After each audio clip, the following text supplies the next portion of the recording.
You know, there's this really wonderful quote, right? Life is lived as a series of conversations. A wonderful quote. And I think I talked enough of how, you know, language influences the way we think. And people speaking different languages see the world differently.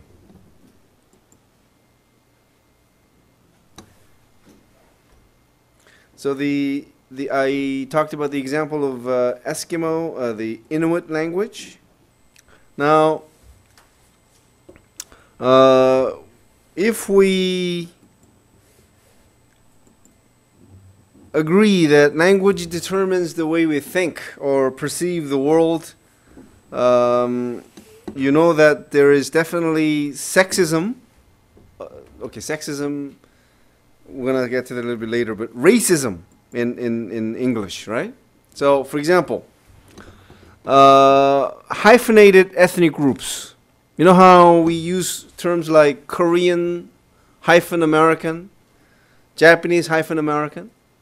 Did you ever think that there's a problem with this? Is that applied to, let's say, Irish American or English American or Italian American? It's always groups of people other than European, other than those of European heritage that this hyphen is used. So if you think about it, this is racist. Okay? Again, if you think about it. Okay? And you know how often you're asked where you're from? I'm asking, let's say, those who are from the USA, who are of, let's say, Korean heritage. I'm sure you're asked that quite often, right? Where are you from? Or, are you Korean or whatever, right? But you never ask a white person, are you Irish? Or where are you from, you know? So there is this built-in racism in English. And I think I mentioned how I just loathe the term Indians, right? It's just terrible way to refer to Native Americans. And it's really sad that this is still being used, okay? Very widely, okay? Yes? That's what I did before, and that would stop me from turning the page. And we talked about mulatto, right? And it's really mule. Okay, you can think of, I mean, this term derived from the term mule. Okay? A mixture of donkey and horse, yes.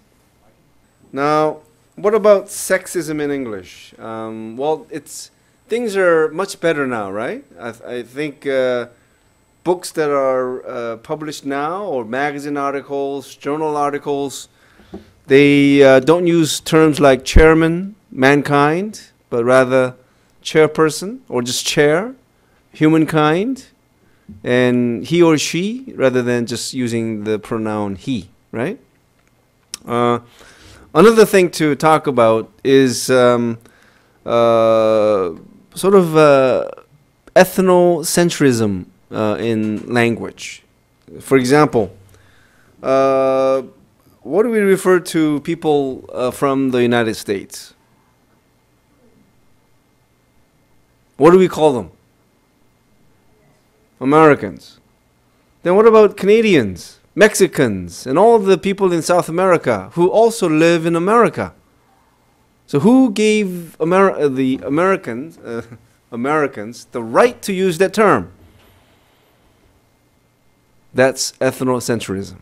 Okay? They think they're the superpower, so they have this freedom to use that term.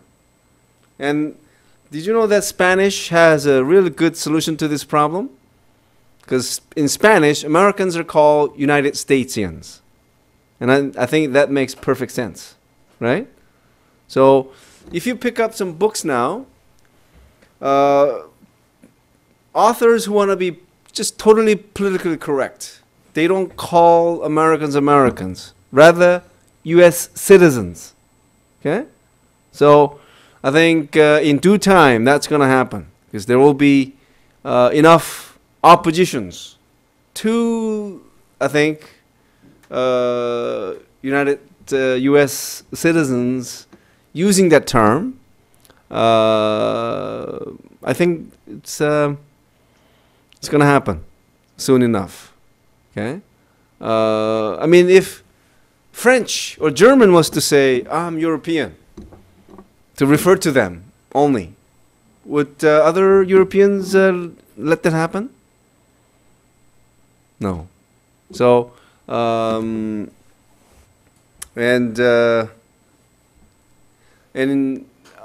we could think of other examples, like what's the championship series called in professional baseball in the US? Why is that world? At best, it's North American, right? 30-some teams plus one Canadian team, right? And yet it is called World Series. And when a basketball champion is crowned, what do they call them? World champions. So this tendency to use world and to call themselves Americans, it's a sign that they are very ethnocentric, or their ethnocentrism is reflected in their language. Can you think of any other examples from the USA? So let me, if I could give one recommendation without offending anybody, to Americans, to people from the United States, I think it's, rather than saying I'm from America, I think it sounds better if you say I'm from the United States. But if you really pay attention, I would say 80 to 90% of Americans would say I'm from America, instead of saying the USA. Again, after today's lecture, whenever you ask anybody, anybody from the United States, see how they respond. Where are you from? America. Or when they talk about their experience in the United States, they would often say, in America. In America. So, if you want to embarrass that person, well, which country? But see, I always say, it's good to have pride in your culture, but you should never be proud of your culture. Because if you do that, you become so narrow-minded and you tend to look down on other cultures. Okay? So I think we have that problem too. Okay? We are fed all these information that make us think that we are somehow better than other people, or that we have a culture that is better than most others. And that's very dangerous. Okay? Okay, we talked about beliefs. Now, values. Something very, very important. Remember, remember one of the most striking comments I've made when we first met, and that is, what distinguishes human beings from other animal species is that we have culture. Okay? And animals have what? Other animal species? Instincts, right?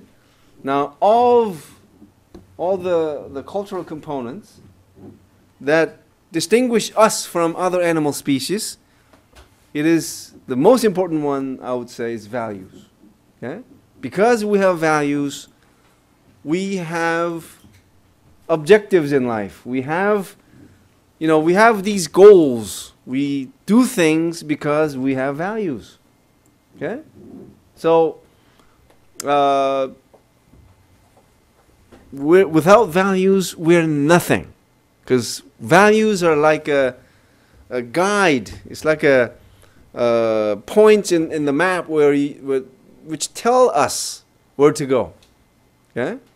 Because as you can see a little bit later, it'll all make sense. Okay? Why I'm putting so much emphasis on values. Okay. So we're not gonna we'll talk about Korean values in due time, but just to get a sense of what values are. So you have a basic definition, right? Values are ideas that we have of what is good, what is desirable. Okay, so if we, with that very basic definition, and before we talk about Korean values, maybe couple or 3 weeks later, let's talk about American values. Why? Because something to compare with. Okay? Because societies have different set of values. So we go through American values. Maybe you could, you know, see the list and tell yourself, you know, or ask yourself, what about the values of my own culture? Okay? American values.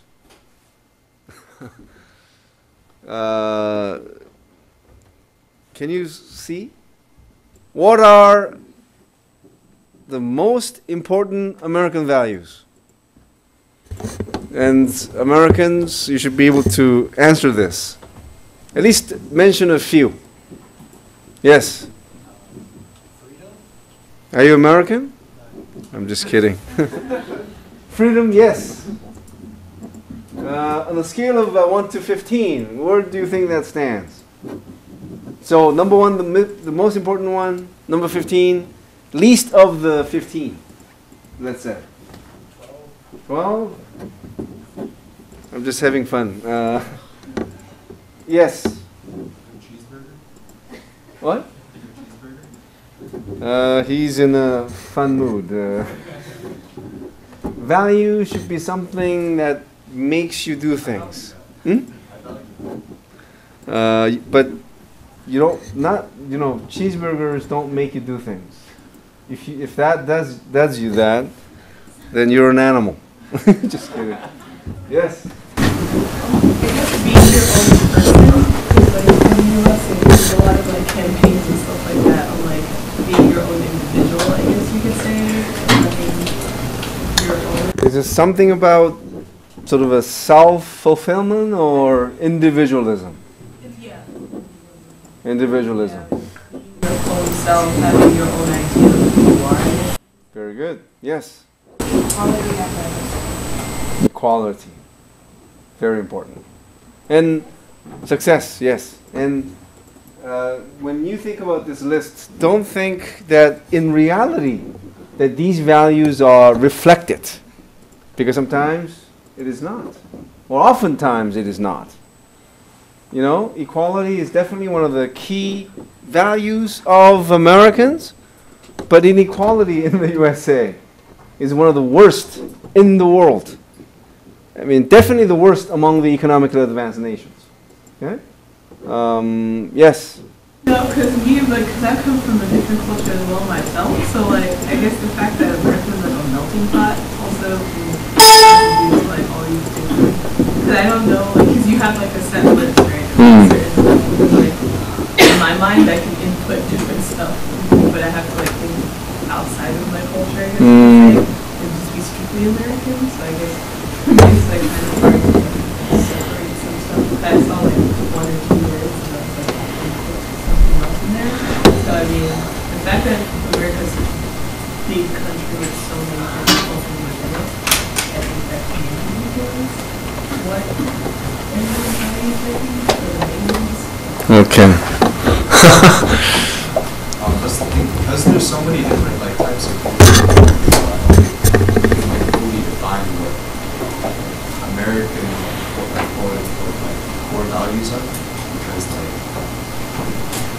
me, because like I was a Korean American, Mhm. or whatever, so like because of my upbringing, like my family or whatever, like I have a Korean set of values which I take into American society or culture, so like it kind of,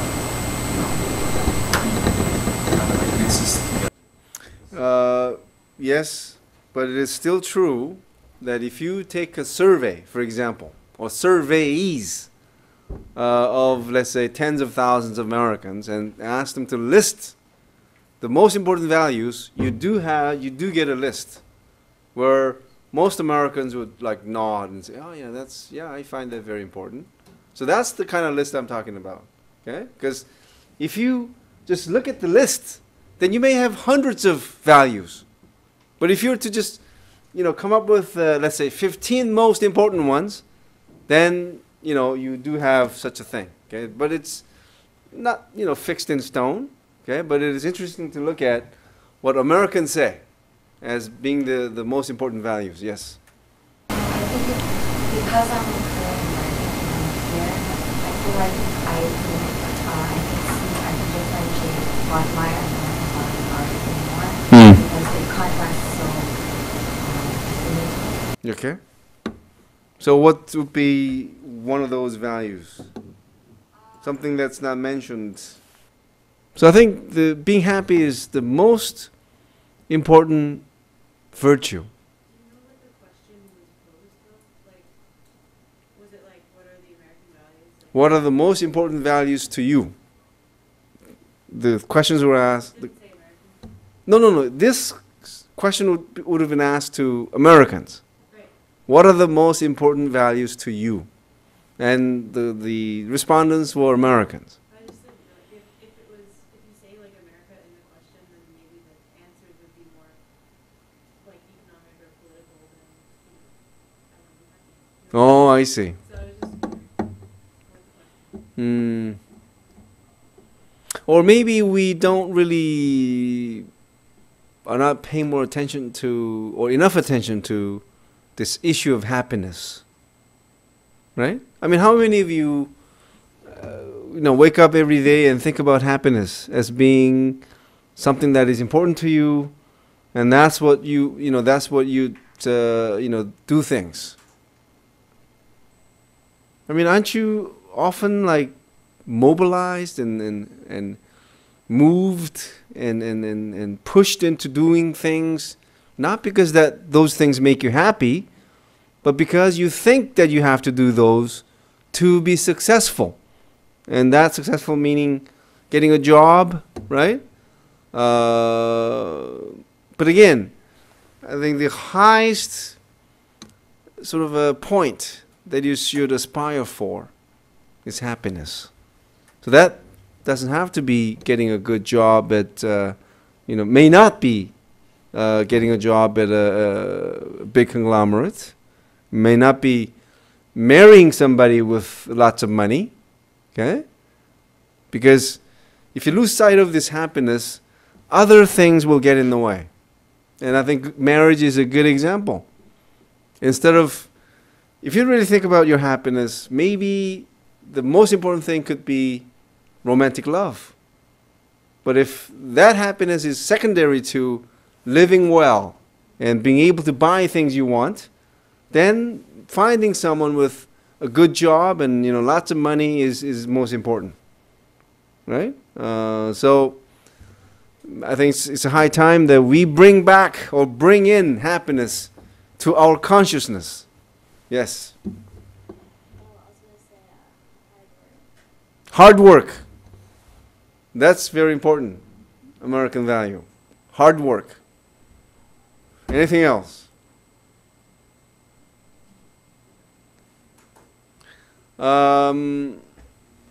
Since we got started a little bit late, we'll finish up the list of all these values and then take a break, okay?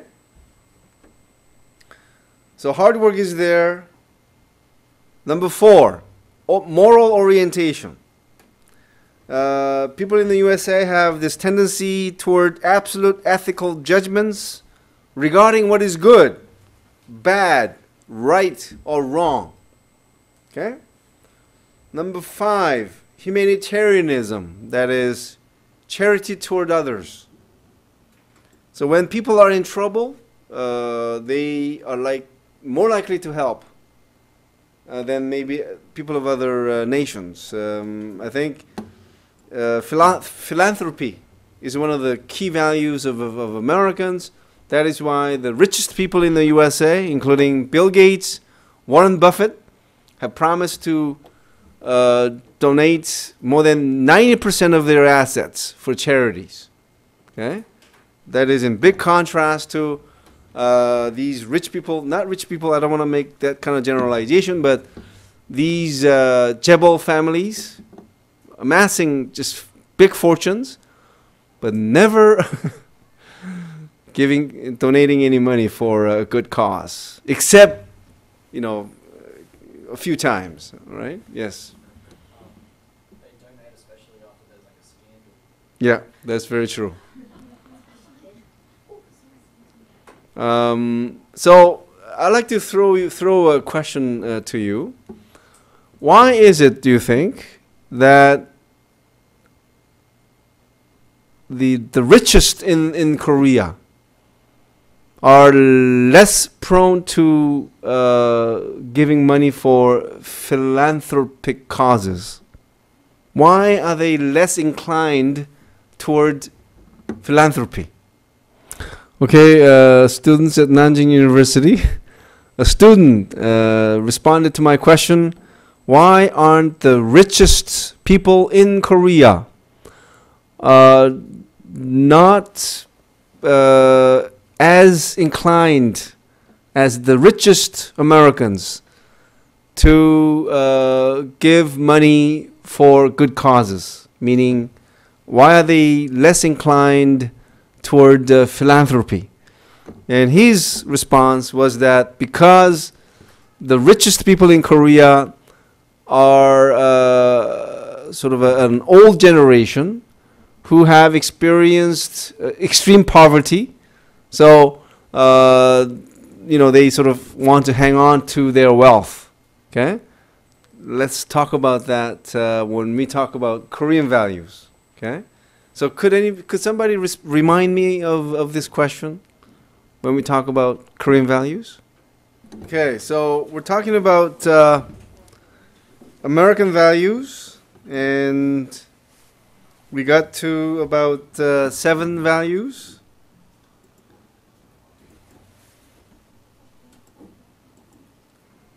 Okay, we got to the 6th. And that is efficiency and practicality. Okay? So Americans want things to be bigger, better, and faster. Okay? And another important value is progress. People who value progress believe in moving forward by making changes and improving things. Another important value for Americans is material comfort. Okay,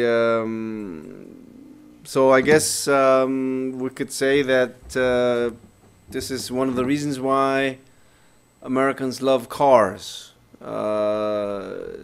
No matter how much it costs, they would rather drive rather than taking public transportation.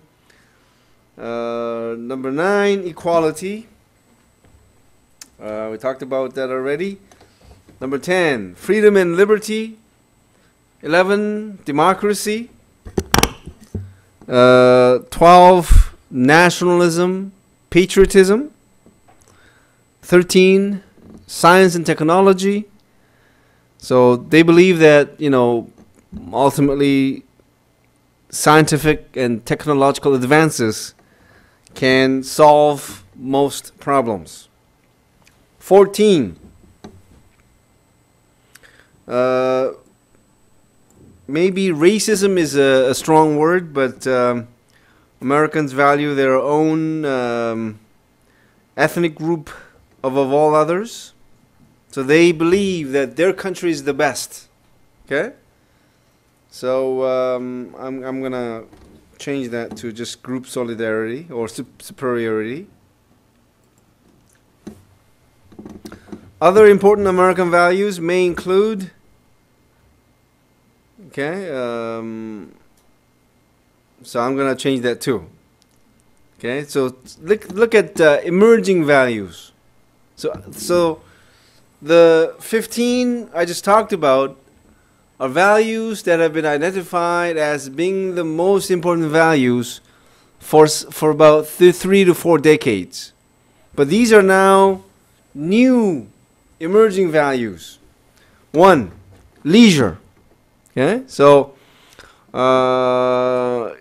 people now, before it was like work maybe, but now people are more concerned with leisure. So they go on tours. So tourism has become a very big industry. People get into computer games. Also, movie going is now more a cultural activity than ever before. Spectator sports is even in Korea it has become much bigger than ever before, right?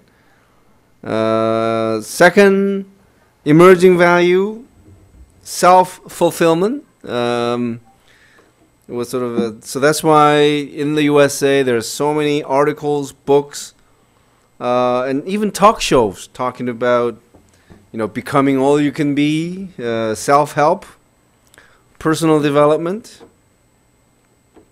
Number 3, and I'm sure many of you could relate to this, physical fitness.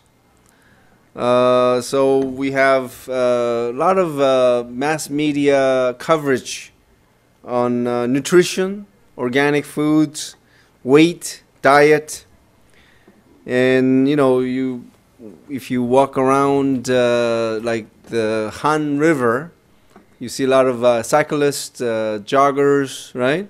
And also people at in Korean, health. We call fitness centers health. Just can't even pronounce it in Korean. 4, youthfulness. So I think, maybe you could say that this emphasis on youthfulness has always been around, but it is simply stressed more now than ever before. Okay? Is there anybody who likes to disagree? Yeah? I don't know if it's like becoming polarized towards youthfulness. I think they are like looking at you too much, but I think people are kind of glorifying the later years more and like retirement age and like 50s, like Madonna, like I mean, it's not that they're not valuing youthfulness, but I think they're accepting older people. So then, could we say that's an emerging value? That's something about aging gracefully that is valued, or aging? Could aging be valued? I have to think about how to word it, because it's just like nowadays people are saying like women can start families much later. They can be much more healthy and fit at much later ages, and people have like a lot more respect for women who do that. But I don't know exactly how to word it. It's kind of like the whole entire thing with like the 50 is the new 30 type thing, like when you have all of the constructed advertisements. So I guess it's kind of gearing it toward older people are still having like youthful ideas, like they still have a youthful sense of mind. It's not exactly like all of them are changing their appearance, but I mean they're just still feeling as if they are still young, and it's still possible for them to be still when they were younger anyway. So I think that's kind of what they're gearing towards, at least in campaign type thing. Okay. Yes. I think rather it's about getting old but looking a certain way. Like, just the way I see Madonna, no offense to Madonna fans, I feel like she's clinging on to you. Like, I don't know, she just looks unnatural feel that the media worships women who ages but still look in a certain way. So I guess I think the emphasis is definitely on looking young and then something about youthfulness, but I guess aging is no longer looked at with disrespect as it was before. Heok, there's nothing on the... Number 5, concern for the environment. This is something that I think you would all empathize, right? It's definitely an important value for many people all over the world. Romantic love. I'm surprised that this is sort of an emerging value, because I thought that was always important to Americans.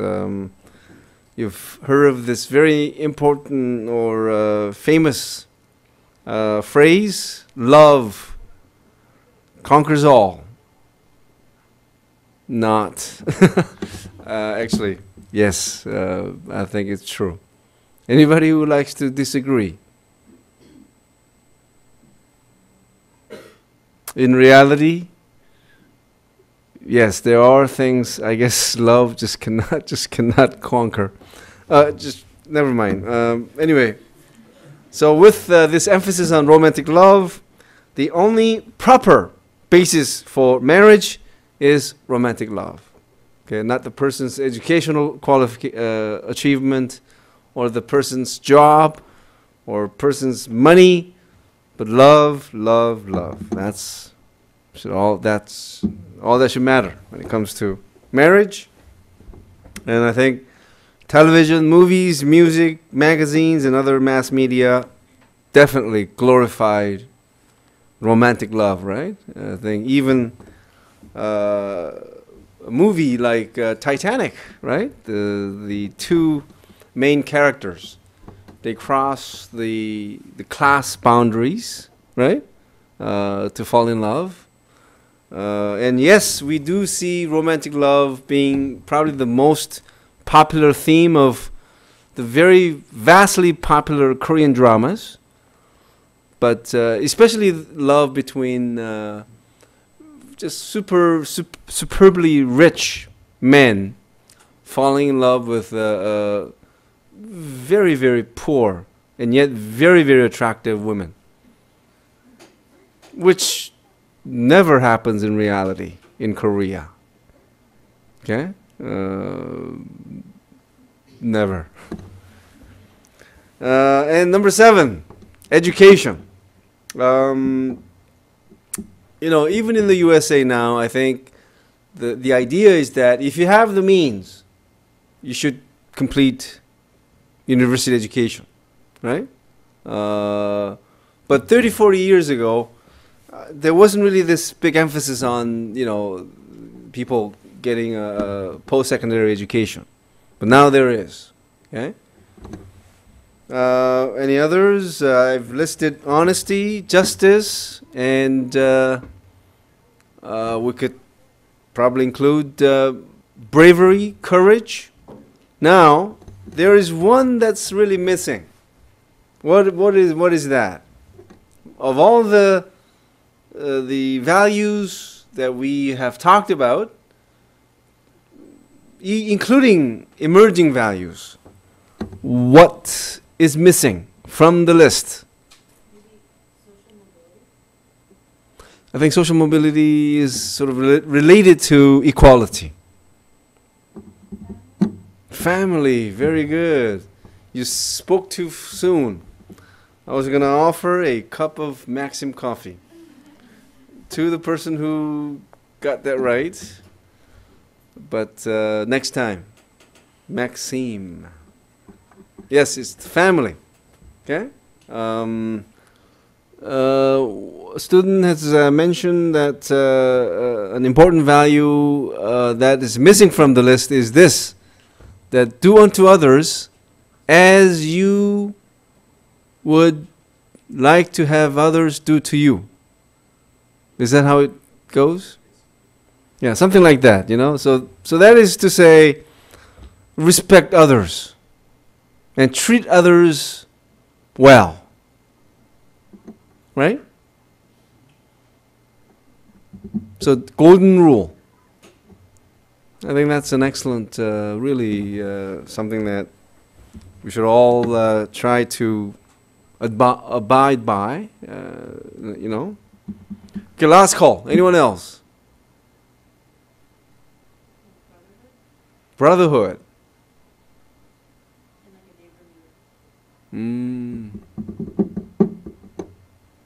Brotherhood. Okay, something to think about. Okay. We now move on to norms. Okay? So we talked about so far 4 of the 5 most important components of culture: symbols, language, beliefs, values, and now norms. Norms, as you know, are rules of conduct or ideals about behavior. Okay? And of course, norms are culture specific, meaning norms are different from culture to culture. Okay? And there are prescriptive norms, things you should do. Okay? And also, there are prescriptive norms. So prescriptive norms tell you what not to do. Okay? So, just from the top, not top, but 10 commandments, what is an example of prescriptive norm? Yes, love thy neighbor, and honor your parents. Those are examples of prescriptive norms. What are the examples of prescriptive norms? Thou shalt not kill, right? And thou shalt not covet your neighbor's wife. Is it your neighbor's wife or your friend's wife? What? Neighbors. I think in this globalized world, that phrasing must change. Wouldn't you say? I'm just kidding.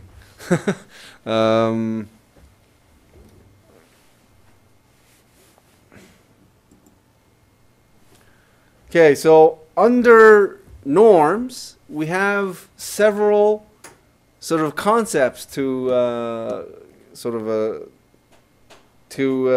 remind ourselves of. One is folkways. So norms are classified according to their relative social importance. One is folkways. Folkways are informal norms like etiquette. Okay? So if you do something, so if you violate folkways, you don't really get punished, for example, but people just frown. Okay? Because this PowerPoint is not working, I mean, I would have asked you what are the examples of folkways. Okay? But I already gave you there.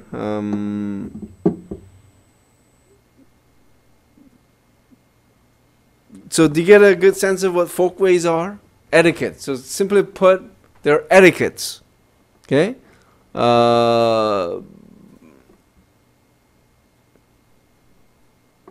And I guess what you have here, they're not really etiquette, examples of etiquette, right? So what are some of the examples of etiquette in Korea? Okay, giving up your seat to an older person, and if you don't, what happens? Mores, that's how it is pronounced, is more strongly held norms. Okay? So if you violate mores, the consequences are much more negative. The sanctions against the violation of mores much more severe. Okay, it could be a prison term, and so on, right? And the strongest mores are referred to as taboos. Okay, and of course, the most well-known examples of taboo are cannibalism and incest. Okay, but depending on the culture, taboo could be about food, right? So, for example, Muslims not being allowed to eat pork. That is an example of taboo.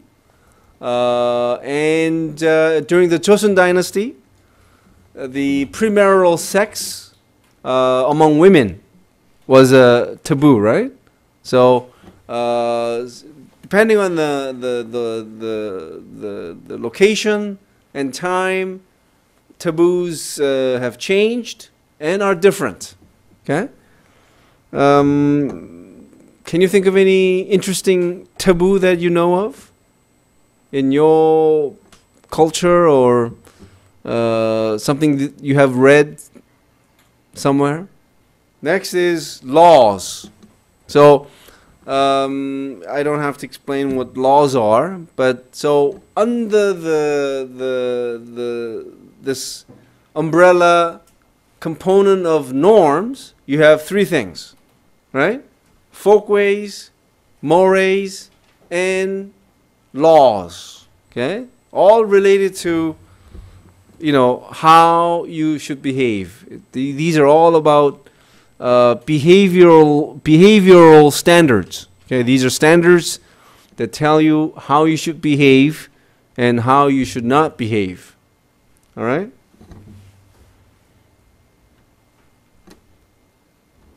So you guys are all following this, okay? So we started with the introduction, like culture and society, and we got to talk about the definition of culture, and then components of culture, and the next section is the difference between high culture and popular culture.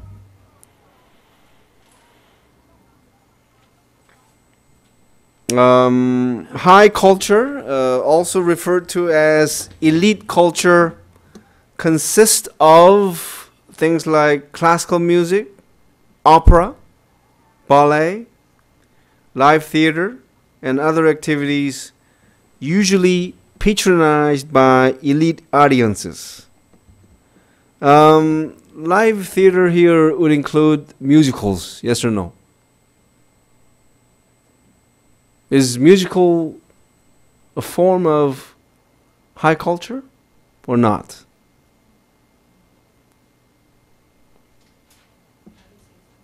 You would say so.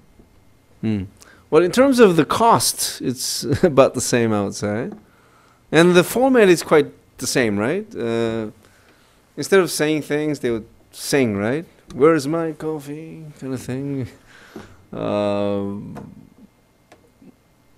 And like opera, well, this is my personal sort of preference. I mean, I won't say what I think about musicals. So unlike high culture, which is a kind of culture that is enjoyed by the elite and typically includes things like opera, classical music, and so on. Popular culture is mass-produced and mass-consumed. And that is why it is often called mass culture. Okay? And it's enjoyed primarily by members of the middle and working classes. And these include concerts, spectator sports, movies, mass-marketed books and magazines, large circulation newspapers, and television soap operas. So, I guess when it comes to your taste in popular culture, you could probably easily identify yourself as a follower of high culture or mass culture, right? Is there anybody who likes classical music? 3. Is there anybody who likes, 4, opera, live theater?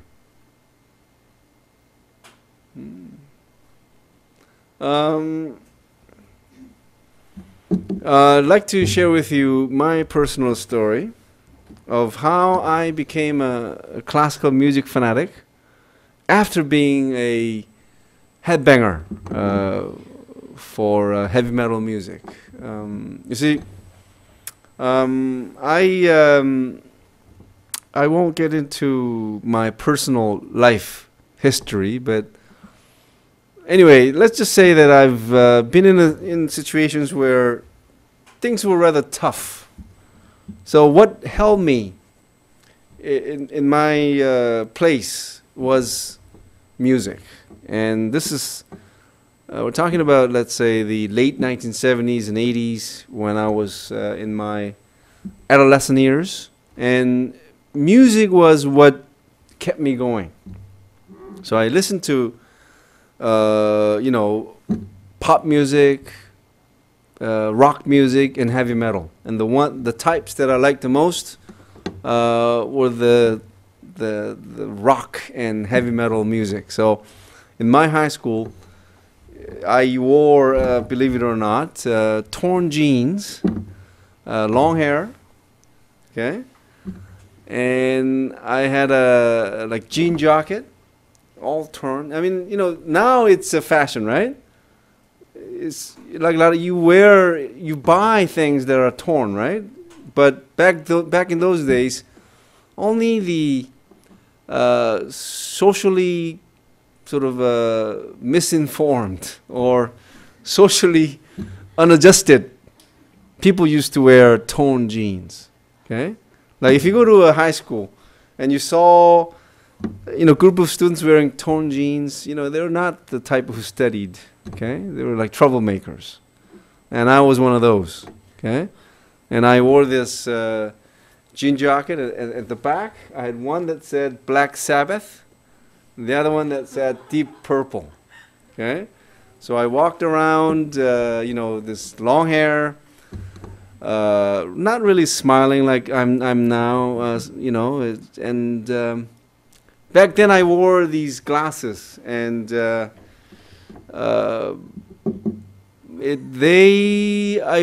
had one of these where you go outside, it turns into sunglasses. When you come back in, it turns into regular glasses, right?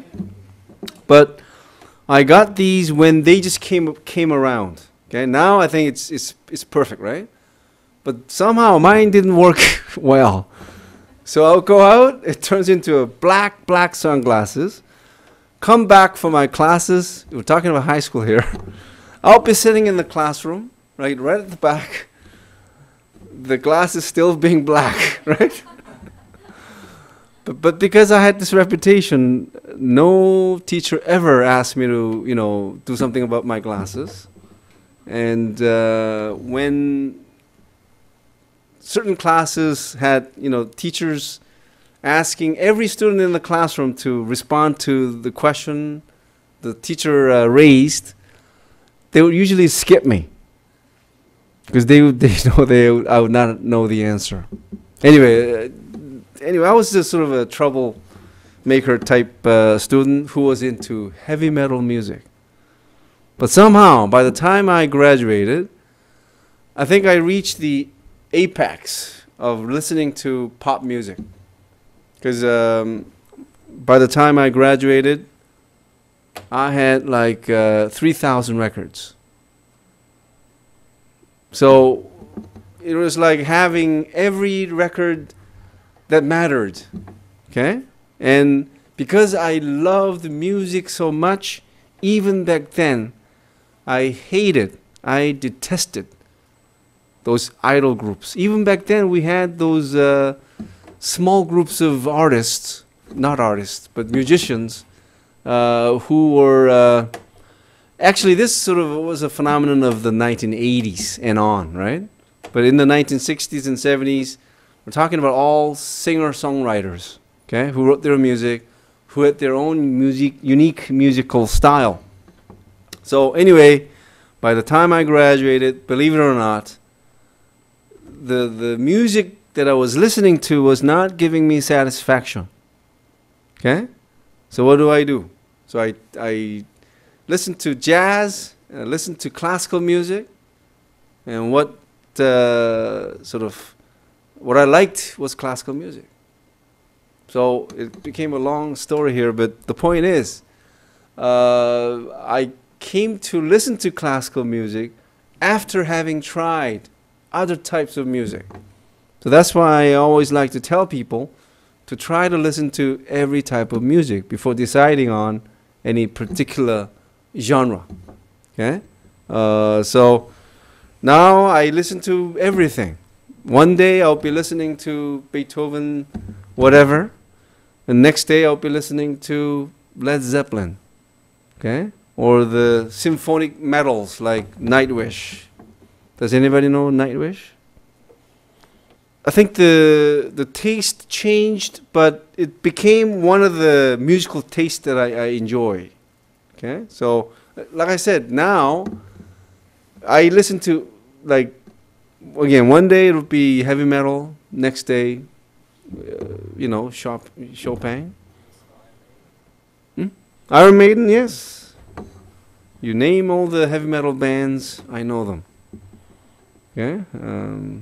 Megadeth, Metallica, Korn, Slayer, Ted Nugent.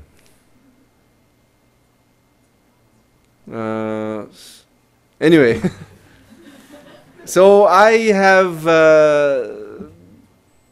in both worlds. That's what I'm trying to say. Both elite culture and popular culture.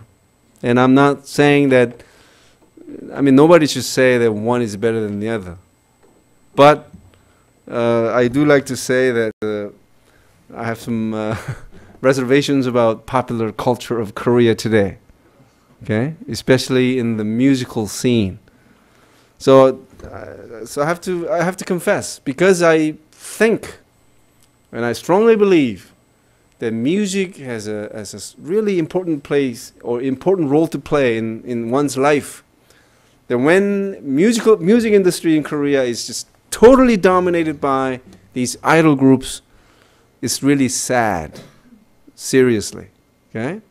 If that's all you have to listen to, and compare yourself with, let's say Americans, who have choices of listening to idol groups, heavy metal, folk rock, jazz, or whatever. It appears as if Korea has no rock group or heavy metal music. When was the last time you listened to heavy metal music from the Korean radio, right? Probably never. And I don't like the way how Korean radios always have people yapping instead of playing music. Yes. Okay. Chaorim is I think they could be considered rockish. So I think Chaorim is one of the very few bands that that is popular and is talented, like No Brain, right? Anyway, here we go. So I think the last point is important. In the past, the distinction between high culture and popular culture used to be really wide, but because this sort of a consumerism has affected not only fashion but also entertainment, that a lot of people could easily go to musicals now, right?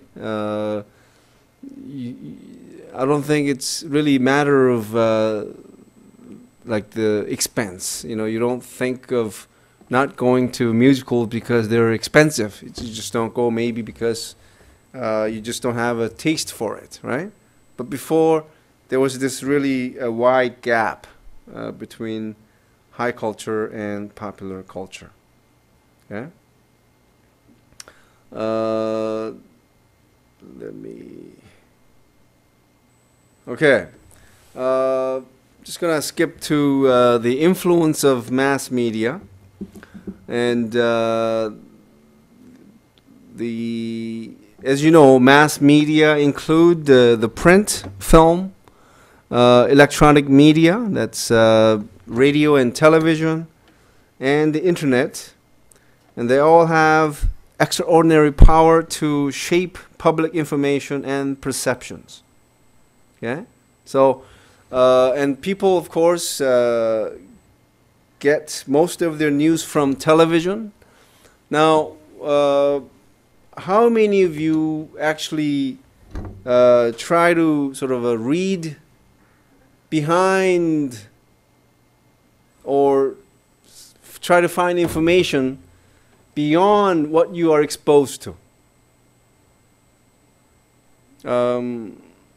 I mean, in terms of the news that you hear or read about, do you often try to go beyond what you read, or just be happy with what you get to read and what you get to see on television? As far as news is concerned. Now, see, when we talk about popular culture, it is important to talk about the role of the mass media, because it's really interesting how the mass media, the audience is the masses, the mass, you know, the ordinary people. But people who dominate, who operate, who own these means of mass media are elite. So, if you agree that nothing in life is ever unintentional,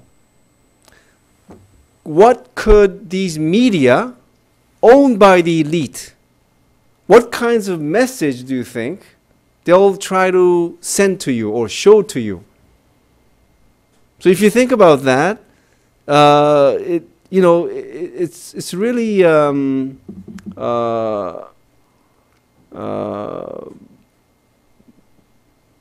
mean, you can't really find peace if you know that. Okay? I mean, take the example of newspapers or even television news. You get, for example, television news, you get to watch it for free because the advertisers pay for the costs. And you think these editors and television news channels are free from the influence of the advertisers. So I think this is especially true in Korea. Okay? You just won't know how many newses are not on the news or don't become news because of advertisers' pressure. Okay? So even, you could say about movies, even, I mean, there are so many things about the mass media that could be misleading or not telling the truth. Okay? So the point I'm trying to make is the irony of the mass media is that consumers are ordinary, masses. But the programmers, the owners, people who have input into what becomes enjoyed, what is enjoyed by the masses, are the elite. So how do you overcome this seemingly, irreconcilable sort of differences? Is it just me being concerned with this issue? So there's this saying that among the public, it is said, okay, that only about 15 to 20% is what is called attentive public. And the rest, let's say 85 to 80% of the people, what is called mass public. The mass public is the group of people who do not really know what's going on. They just believe what's in the news. They just sort of critically accept things as they are. Okay, whatever they're exposed to, they don't really question. They just accept. Okay, and the attentive public, on the other hand, always a question mark to whatever they read or whatever they see in the news. So think of it this way. In the USA, when the U.S. government sent troops to Vietnam, okay, and it began to engage in the Vietnam War, there were a lot of demonstrations, okay?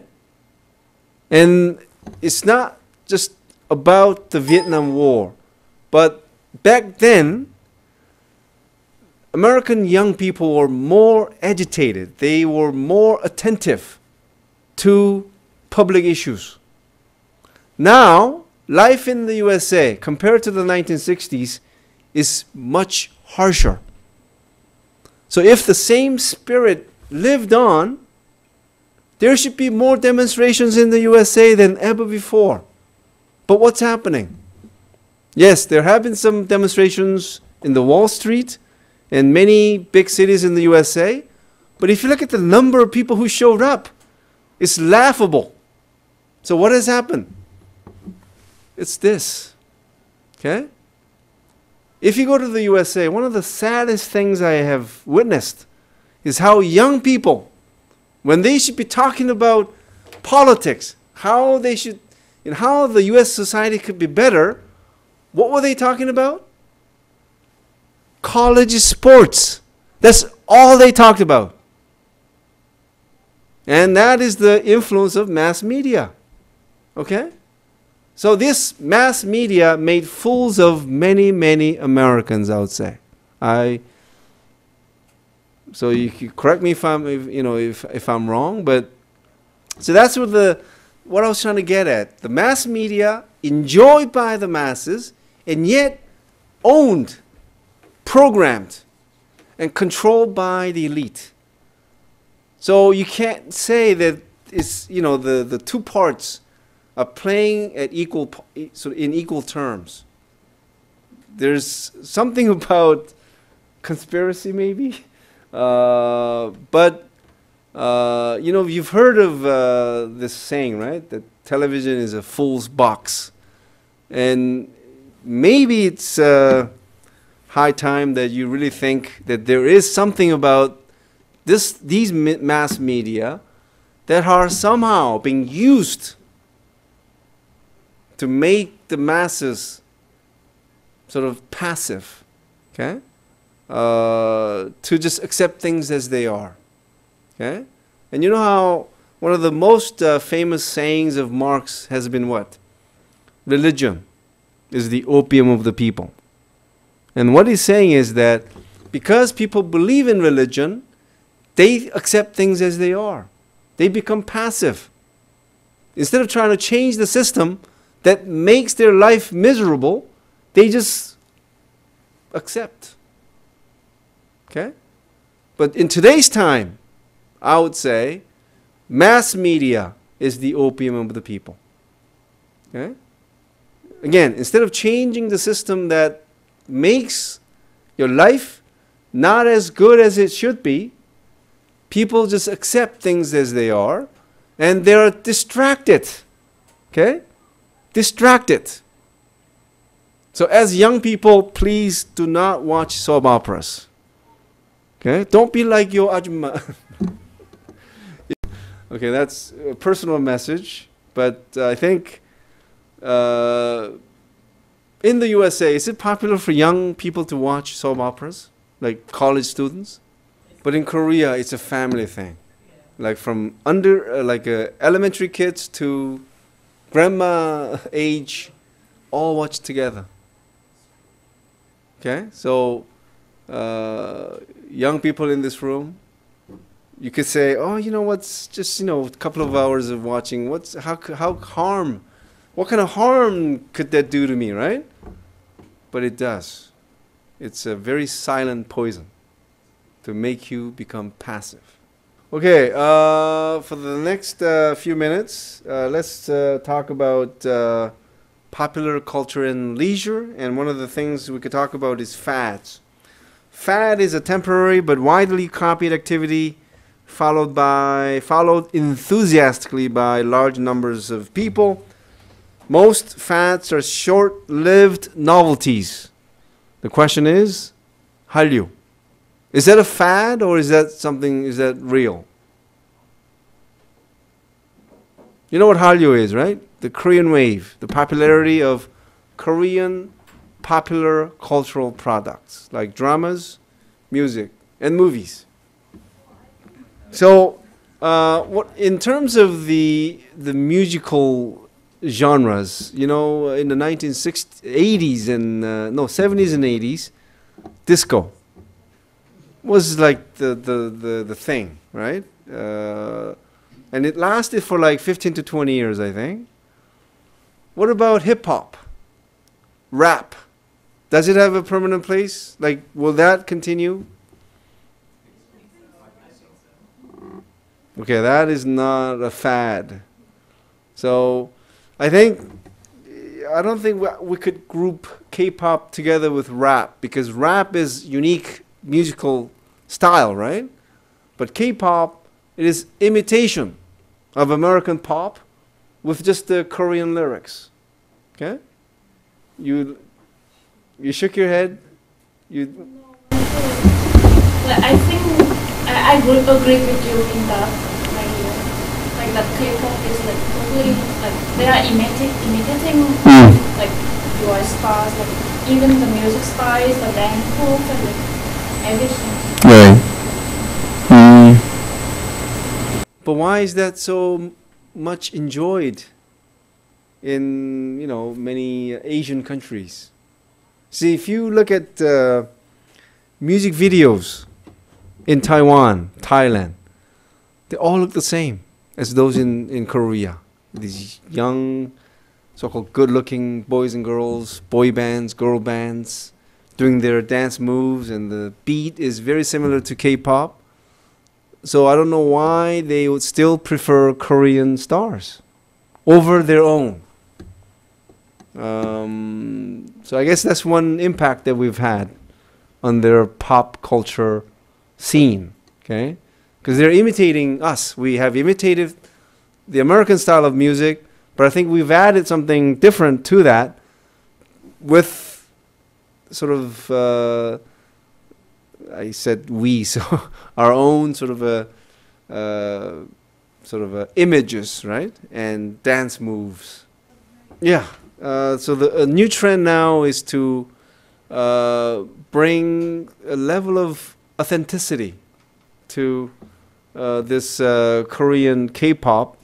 So they will bring in American producers and choreographers to produce K-pop and also to showcase new dance moves for